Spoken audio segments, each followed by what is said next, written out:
head coach Eric Henderson, student athletes Zeke Mayo and Luke Apple. Normal format will be an opening statement from coach. We'll turn it over to questions for the student athletes. We'll dismiss the student athletes, come back to questions for coach. Just a reminder, we do have a microphone. Please wait for that. State your name and affiliation ahead of asking your question. Go ahead with your opening statement, coach. Well, it was everything we thought it was. I mean, Coach Tower does an incredible job, and what he's done in the short time that they've been in the Summit League is pretty impressive. And I have a lot of respect for him and how their kids play, the selflessness they play with. I just have a lot of respect for him. But I also like the group that we got too. Talk about toughness. I think we showed a lot tonight.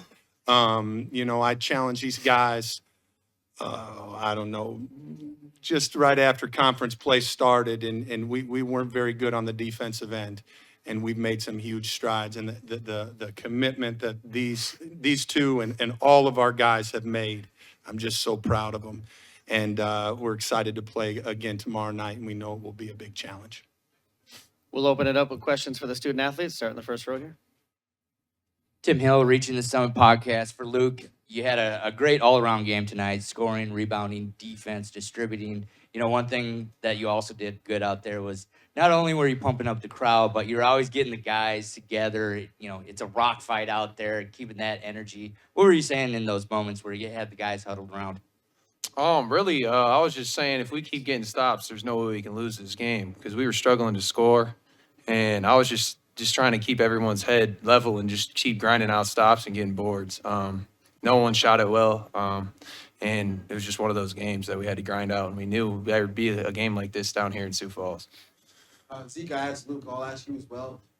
With as many Jackrabbit fans as there are in the crowd, and a game where points are at a premium, shots aren't falling, how much does the crowd carry you in a game like that? I know Luke was hyping up the crowd, really talking to you guys, but just for you and everybody else, how much does having a big crowd like that help you guys? Yeah, I mean, it obviously helps a lot. They give us energy just like they do when we're back in Frost. But we can't continue to rely on our crowd. We got to understand that there's a circle within us for a reason.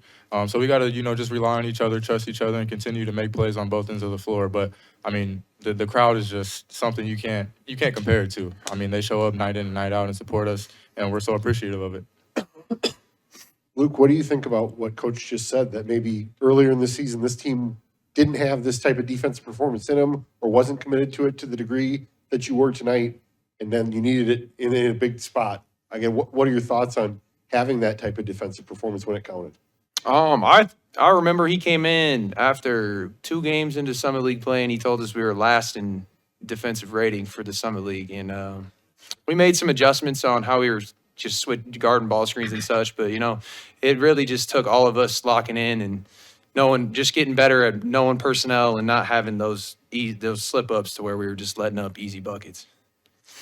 Luke, you said you knew you were going to have a game like this in the Summit. I mean, you guys had a game like this last year where the shots weren't falling against NDSU and you lost. Do you think it shows just kind of how much this team has grown over the last year that this time around you guys won the game like this? Yeah, I mean, I was cheering last year, but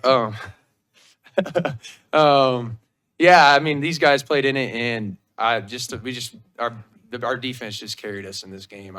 That's all I can really say about it. I don't think we've ever held. I don't think I've ever been in a game where we've held anybody to 49 points before. Tanner Castor with the Brookings Register. For you, Luke, I know you guys didn't shoot great, but you knocked down 2 3 balls. How's your shot feeling right now from distance? Oh, it's feeling good. I won't lie. The second one was really lucky. I just kind of threw it up there and it went in.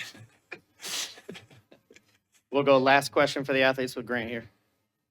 Grant Sweeter, KELOLAND Sports.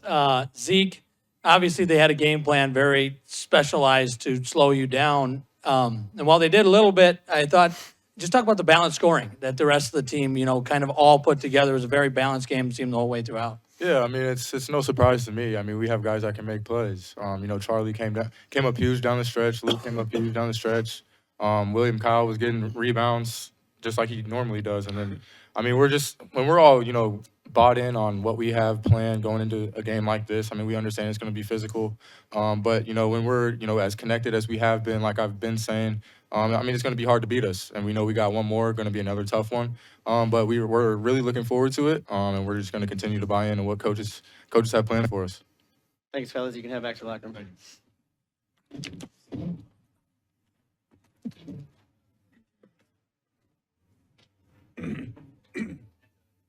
right, we'll go ahead and open up with questions for Coach in the front row here. Tim Hill, Reaching the Summit. Hendo, one of the things that the Tommies do really well, especially with, teams like you that play two bigs at once, is stretch you out with their bigs because of their shooting prowess. Last night, they put it on display with what they can do. Tonight, you guys really, slowed that down and we're closing now. It didn't give them good looks. Was that an emphasis coming in? And what did you change differently this time? Well, they're a hard matchup, like you said. I mean, they got guys that can really stretch it. Their bigs play out on the perimeter, and we play two bigs most of the game, right? Like you said, Timmy. But at the end of the day, when they're at their best, they're getting downhill, and they're playing inside the paint and spraying it from there too, and then making threes and scoring around the rim and stuff like that. And so it was really our emphasis to keep them out of the paint, to be frank with you. And we wanted to slow them down, and I thought the way we guarded the ball screen with, especially Bjorky and Brooks was a little different than how we guarded it with Parker. Our guys did an incredible job of executing it. We were able to slow the ball down, make them go back a little bit, and also get back to the shooters, which was a huge deal. Coach, you know how much we talked about Charlie this year, but I think, he's just been one of those guys. He gets you extra possessions, locks up on defense. Does it kind of feel fitting that he was the guy that essentially closed out this game with, a couple of stops and, icing the game with free throws? I'm not surprised. I mean, Charlie's a warrior, right? And he has a knack to make plays in big moments, and he there's just a will inside of him that I think and we got other guys with very similar stuff too, so I mean it's kind of contagious, but Charlie's ability to make timely plays is incredible. Coach Eric Bean, Yankton Preston Tacone. Just even though St. Thomas gets those two early threes, just what did Will Kyle's blocks and also just Kalen and Charlie's ability on the defensive end just help set the tone really in the game? Well, I think, obviously Will's ability to protect the rim is huge for us, right? And, how we made some adjustments to allow him to do that a little bit better has been huge for us. But whether it's Charlie, you name all the guys, man. You can name them all. They all fought like heck on that defensive end of the floor tonight. And I know Charlie and Will were on the all-defensive team. We had some other warriors out there too. Luke talked about that lucky three-pointer in his words. It ended up being a big shot, kind of spurred some things. What was, how do you reflect on that little run of three-pointers you had started by that? And how far out does he have the green light? Because that was quite a ways out there. Yeah, that was out there. All right. Yeah, it was a big stretch for us, right? We were getting stops and scoring, and so we were able to stretch it out a little bit. But when you ask, I'm just being very transparent with you. All of our guys have the green light whenever they feel good. I want our guys to play loose. I want them to play free. I've been the head coach this is, I think, my 5th year now. I don't know how many, I don't think I've ever said that's a bad shot. I might think it. Hey, Coach, Anya Joseph Kellan. Before William Kyle III even landed a bucket, he definitely went out there and landed on that defense. You say that's something that you guys work on. Can you talk about his impact and how he adjusts to even the leaders or whenever you have to tell him to do something? Yeah, I mean, Will's a great example of it, right? Like you said, he wasn't scoring, but his ability to get those 2 early block shots, I think that even that first one, I think it was their first possession, that was nasty, right? And it just kind of set the tone for us to protect the paint, right? And but it's really interesting. Like all of our guys, you look at the scoring tonight, and it was very balanced. I mean, obviously it was a very low scoring game, but it was very balanced. And so I just feel like our group has, especially the last month and a half, has really bought into it. Just really doesn't matter. Let's just win. I don't really care who's scoring. Let's just put our best effort out there and be, celebrating each other. Marshall Minan, SDSU Collegian. Coach, tonight both teams combined with 30 personal fouls. It's a Summit League record this season. Coming into this matchup, did you know that this was going to be a physical one? I mean, yeah, I did. I mean, I think we're two of the more physical teams in the league. I know when you look at it analytically, I think we're two of the best defensive teams in the league as well. And I think we both, stand for very, very similar things. I mean, I think we look at the game very similarly, if that's a word. But like, both teams really want to protect the paint, keep the chest in front, and the physicality piece is huge on both sides. And we're not trying to foul, but I understand the refs have a tough job, and they gotta make sure it's under control. And I don't think there was an advantage either way, to be frank with you. They did a great job. Kind of on that same note, Coach, the first 2 times you played them, it was in the 80s, then the high 70s. This is obviously different. Did you anticipate this kind of ball game coming into today?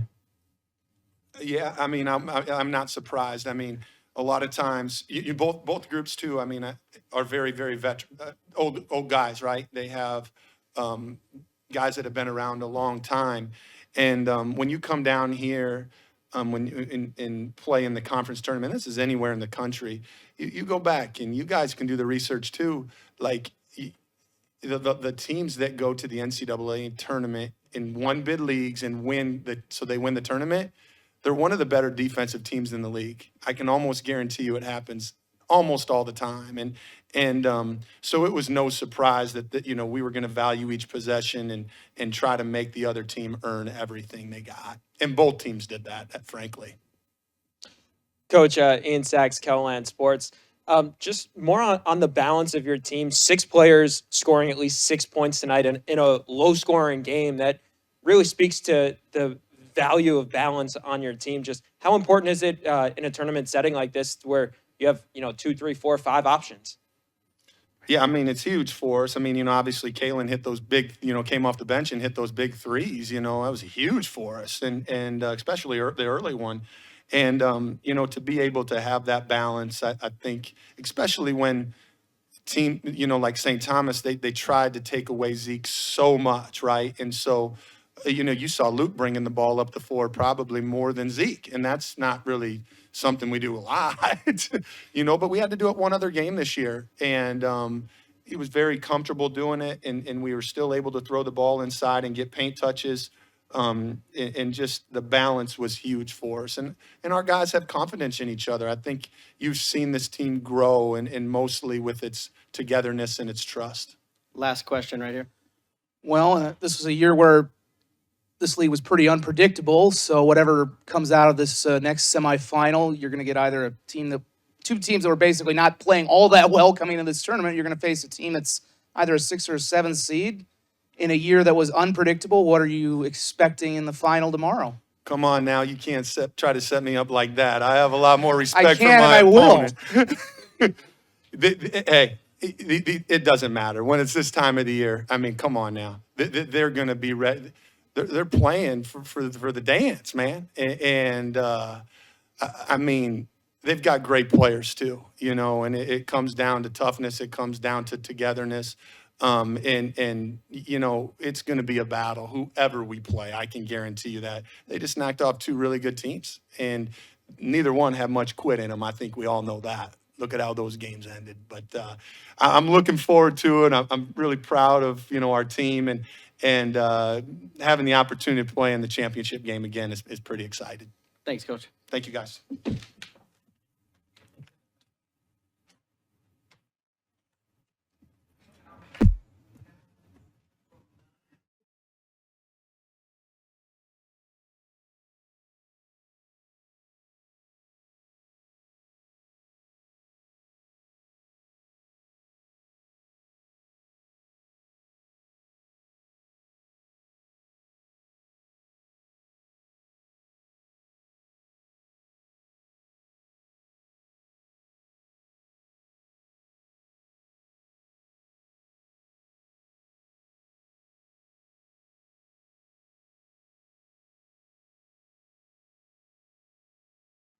Joining us now from St. Thomas men's basketball program, head coach Johnny Tower. Student athletes, Brooks Allen and Parker Bjorklund. Normal format will be an opening statement from coach. We'll take questions for the student athletes, dismiss the student athletes, and then come back to questions for coach. Again, a reminder, please wait for the microphone. State your name and affiliation prior to asking a question. Go ahead with your opening statement, Coach. All right, thank you all for being here. Really proud of our guys tonight. Disappointing to lose, but I don't think I could be prouder if we had won. South Dakota State's an incredible program. Eric does a great job. I thought that was a phenomenal college basketball game. Two teams slugging it out. Unbelievable defense on both ends. Both teams understand their identity and their culture. And we didn't shoot the way we'd probably like to, but some of that's a credit to South Dakota State. And quite honestly, some of that is basketball, but I just love coaching these guys. I think the 3 years we've been in Division I and the journey we've been on, our VP of Athletics, Phil Eston, when you look at what we've done the last 3 years, not just in basketball, but all 21 of our sports, I'm biased, but I think it's one of the most incredible stories in the country. It's unprecedented for a reason, and that's a word that gets used probably too frequently. It's not here. And then if you look at our program, 1 of 21 at St. Thomas, I think that's a microcosm in terms of what we value, how we conduct ourselves. And these two guys embody that. Brooks is not about points, but Brooks, for reference, had 9 points in 2 years of Division III, and tonight he had 11 points. If you just stop and think about that, that sounds absurd. And Parker was playing intramurals 3.5 years ago. And here they are on this stage against South Dakota State and last night against North Dakota State. And it's not just how well they play, but it's what they represent, our university, our mission. So grateful to our fans who made it out. And I told them after the game, the applause they got, not just from our fans, but South Dakota State's fans, I think speaks more than probably anything I can say about how they've inspired people from day one of this journey, and how they've just been completely fearless and completely connected leaders who gave so much to this program that they've left an indelible mark. And they'll probably say it more eloquently than I can, but I could not be prouder of not just these two, but all of our seniors and all 15 of our players and staff. It's just a joy to work at St. Thomas, and absolutely love coaching these guys. We'll go ahead and open it up. Questions for the student athletes, starting row one. Tim Hill reaching the summit. Parker Brooks, been around you guys for quite a bit here these last few years. Seen you come in as big-eyed D3 to D1 guys to now established D1 players, making St. Thomas a brand name and really a player in this conference. What are you guys most proud of, and what are you going to miss the most about this experience?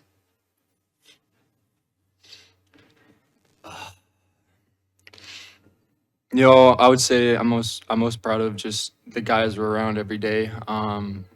Me and Brooks have been incredibly blessed to have, the staff we have and the higher ups, all of our teammates.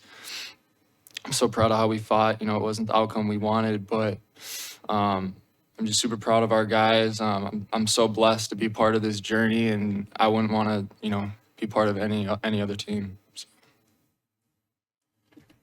Yeah, Coach Tower just mentioned it. Parker and I have had some of the most unorthodox journeys to becoming a Division I basketball player, and just a credit to our coaching staff being open-minded, giving guys chances, allowing them to be themselves, and allowing them to grow into better versions of themselves, which is why St. Thomas is such a special place. Our culture's always been rock solid from when I was a 18-year-old freshman walking into a Division III locker room to now. We got young guys that are going to carry on that level of excellence, and I'm excited to watch them grow. Eric Bean, Yankton, President Dakota, and just for either of you, after the first two games were a bit more higher scored, what did you make of just the physicality and maybe the lower output offensively for both teams in this game? Yeah, they're a super connected, super tough team. They play basketball the right way. I thought we fought as hard as we could. Like I said earlier, it wasn't the outcome we wanted, but just blessed to be part of this team and be part of such a great organization. I couldn't be happier for this experience. Yeah, you mentioned lower scoring tonight. I think anytime there's playoff basketball, you see that you got two teams that really want to win. So each possession, it's physical. everyone, they guard as a team. We try to guard as a team as well. So, yeah, and tonight the ball didn't go in. That's in large part to South Dakota State. They got great athletes, they got great defenders, and they guard as a unit. So, Parker, Marcus Jackson, Missouri Public, just to flip that around, you held them to 59 points as well. What did you feel like you guys did a good job of taking away, making it difficult for them when you guys were on defense? Yeah, I thought we were just super connected out there. Credit to the coaches for just having such a great game plan for us and prepping us these last few weeks. I thought these last few weeks was the best basketball we've ever played in terms of just being connected and tough. They're a very talented group. It's hard to shut them down, but I thought we did a pretty good job of stopping them as well as we could. It was low scoring on both ends, but yeah. We'll go last question right there. Sam Goley, Reaching the Summit podcast. Question for Parker and Brooks. Coach said you guys are going to leave an impact on this team moving forward. What do you personally hope they take away from your experience, as magical as it was, as the younger guys come back and move forward with this team? yeah, I would say just really never count yourself out. You got a coaching staff that believes in you. You got to believe in yourself. Just trust that if you show up every day and put in the work, that good things might happen for you. So I'd say just believe in yourself, honestly.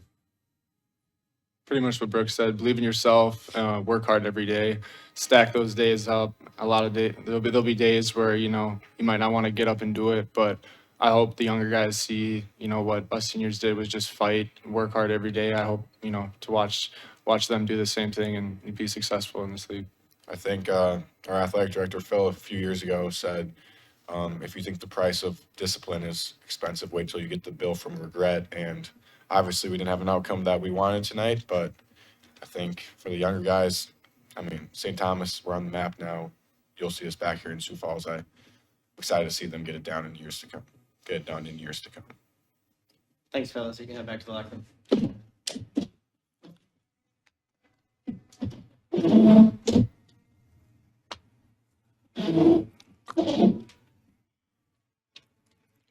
We'll go ahead and open up questions for Coach. We'll start row 3. Coach Todd Buckingham, Reaching the Summit. We talk so often about what coaches give to players, but just as both players were talking there, what did they give to you during their time at St. Thomas? Yeah, their story is unique, and I think sometimes it probably becomes the focus too much, right? And at some point in their journey in Division I, it's like, okay, let's stop calling them former Division III players, even though that is the most unique part. But they're really good Division I basketball players, and I think, if anything, it's probably confirmed a lot of the things that we talked about. When we made this jump, and Phil has been adamant about that we're gonna value the same things that we valued, and albeit it may be taller players and faster players down the road.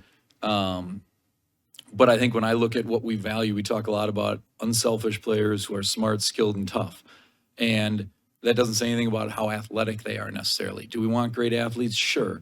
But you look at Parker and Brooks, and I think they do. They epitomize the values of our culture, of our university, and they are also unbelievable role models for younger guys in our program, but kids in our community. When you think about their stories, you do have to pinch yourself a little bit, because if you saw Brooks as a freshman, he didn't know if he wanted to play college basketball. And then COVID hit, right? And all of these college students have gone through it. But I think oftentimes this generation can get a bad label because of social media and all the other stuff. And it's like, you listen to these two guys talk. If I were you guys, I'd rather listen to them talk than me, quite frankly, because this is what the college experience is about. When we talk about comprehensive excellence and try to be great in the classroom, on the court, your character, and in the community, that's what these guys do. And so when I look at our culture and how they have helped not just reflect our culture, but perpetuate it and make it stronger, there's young guys in our program. I could talk on and on about them, but I just said in the locker room, Parker's as fearless as any kid I've ever seen. He's 6'6", 195 pounds, and he goes against guys who are 260 pounds. He goes against 7-footers, and he never, ever stops to back down and think, maybe I shouldn't do this.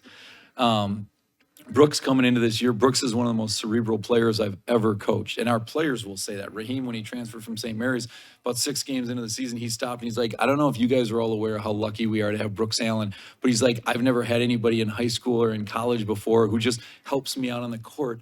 And he is like a coach on the court. But we challenged him this year because he's kind of a perfectionist and he's really hard on himself. And we said, you got to have fun playing basketball. You can't. And if you watched him this year, he played with a lot of joy. And so I go on and on. But that, to me, those are two of the characteristics that they possess that I think have impacted me and our entire university. Tim Hill reaching the summit, kind of a follow-up to that, been around you guys and know what you think of them. Obviously, it's the intangibles that they bring to the program and what, they put out there on the floor that you love most about their leadership, not just as players, but just men of the program. Are those intangibles that they have something you can pinpoint for the future, whether it's current players or guys you're recruiting, and just kind of know how to bring in the next Brooks, the next Parker, and so on? Yeah, I mean, it's going to be hard to replicate them. But I think Brooks alluded to it. I do think we try to balance. We have certain values that are paramount, and we're not going to bend on those, the non-negotiables. But then, we talk a lot about soaring with your strengths, that who are you as a person, who are you as a player, and we're not going to try to make you somebody you're not. And so when we recruit, it's less about let's find the next Brooks Allen. It's going to be somebody who possesses those same kind of leadership traits and competitiveness and unselfishness. But I do think a huge part of our job, we talk a lot about wins and losses and we analyze score sheets, but it is about holistic development of student athletes. And sometimes we all forget about that. That's why we do what we do. And we all want to win. And we're thrilled to have 20 wins this season, but it's about human development. And, St. Thomas is a special place on a really, really incredible journey. And we're not going to find other guys who are identical to them, but it's going to be the similar kinds of people who also value what we value, and they're going to be run into St. Thomas. Johnny, this was your first chance to play South Dakota State in this venue, in this atmosphere at the Summer League tournament. Obviously, SDSU has a home court advantage in this event, but what was your thoughts on playing them and how you felt like your team handled that? Yeah, I mean, it's no doubt it's a home court advantage. It's, we love playing in those atmospheres, frankly. I'm playing at Marquette, playing at Creighton. When you played a lot of basketball, I think our guys, certainly it helps to be at home. Our record at home the last 2 years is 24-4. But that, the difference in the game was not, I don't think, the fans. It adds to the experience. I thought it was a great atmosphere. And, like our guy said, I have a lot of respect for Eric. They play in a really, really good style of basketball. And it's two good teams that were out there giving it their all. And we always talk about empty the tank. I think our guys emptied the tank tonight. Coach Eric being yanked in Preston Dakota. Just what did you like about what your team did through that 10-3 run to close the gap there in the first half, and Brooks seeing that big three to make it a 1-point game there halfway through the second half? Yeah, I told him at halftime, I said, listen, if I told you going into the game we were going to be 8 for 28, probably wouldn't think we're down 3 at halftime in this kind of atmosphere against South Dakota State. And so I loved where we were at halftime. And I thought even, we were at the free throw line with a chance to make it a 3-point game. And, our guys believe in one another. While we came up a little short tonight, you saw us throughout the course of the year a lot of times get down 10, 15 points. And there is an immense trust that they have in this is how we play, this is who we are. And at the end of the game, we'll take the outcome. It's part of why it's really hard to leave that locker room. It's really sad. But at the same time, they have nothing to hang their heads about because they competed like champions. And this is a metaphor for life. There are days in life that don't go as well as you'd like, even though you did the right things those days. There's other times you win and you were subpar. And these guys, out of 33 games this year, I really felt like 31 of them at the end of the game, win or lose, they played like champions. Last question. Coach Sam Doley reaching the summit.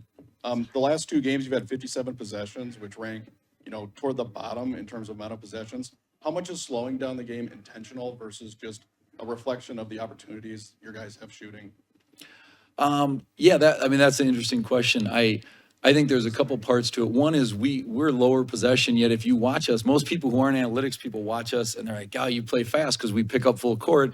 But that often lends itself to longer possessions on defense because it takes 8 or 10 seconds for the other team to set up.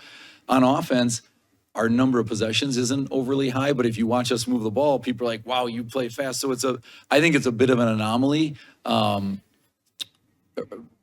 of it is playoff basketball. You know, I think tournament time, people get a little closer to the vest. People understand their identities. They're really well scouted. And so, you know, I think both of us like to push in transition. You're just not going to get very many transition opportunities. But it is interesting because I recognize our pace in terms of number of possessions is really low. And yet when you watch us play, our guys are moving all over the place. But part of it is they're really selective with their shots and they don't take very many bad shots. So that's a great question. Thank you.